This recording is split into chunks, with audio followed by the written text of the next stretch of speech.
Hello guys, eto naman tayo. Magluluto ulit tayo na sayote with baboy na may chicharon. Ayan, niluluto na ang isis ko. Yan, ginisa na yung bawang at sibuyas. Yan, nilayohanan na. Sa mga gustong magluto ng sayote with baboy, ayan, gayain nyo na ito ang paano magluto. Sa mga bago pa lang na di ko marunong magluto, ayan, napakadali lang yan. Dinalatan ko na yung sayote at sapa, niwa-hiwa ko na maliit, ayan, para mag-rest na mambot.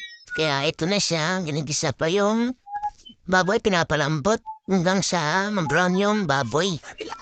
Kapag brown na siya,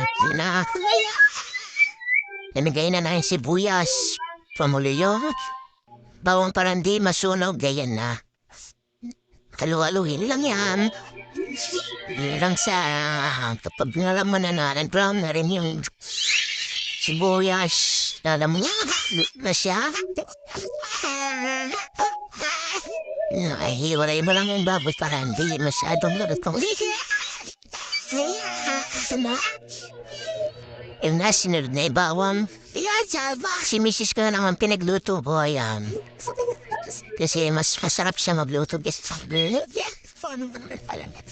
Kaya ayan, siya mo nang pinagluto ko. Kasi video dito para matutuloy siya magluto, ayan. Diba? Napakagaling. Ayan, swabe. Ayan o, the best talaga magluto. Ayan, Mrs. ko na yan. Ayan na. Ayan na, pumupulo na siya. Ayan na, pumupulo na. Yan, sinabayan na ang sayote. Ayan na. Binuhos ng sayote. Ayan lang siya na ano. Hanggang sa lumambot siya. Tapos mamaya-maya, lalagyan na siya ng tubig, sabaw.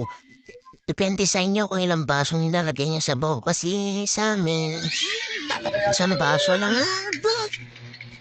Isang baso na lang nilagay ko para malasa. Tsaka kung gusto niyo mas masarap pa yan, kung meron kayong nut cubes na pork yan. Lalong sasarap yan kapag may nut cubes kayo ng pork. Tsaka magic sarap yan, lagyan nyo rin. Tsaka lagyan nyo rin ang paminta yan para mas masarap siya. Extra rice kayo dyan, gupon yan.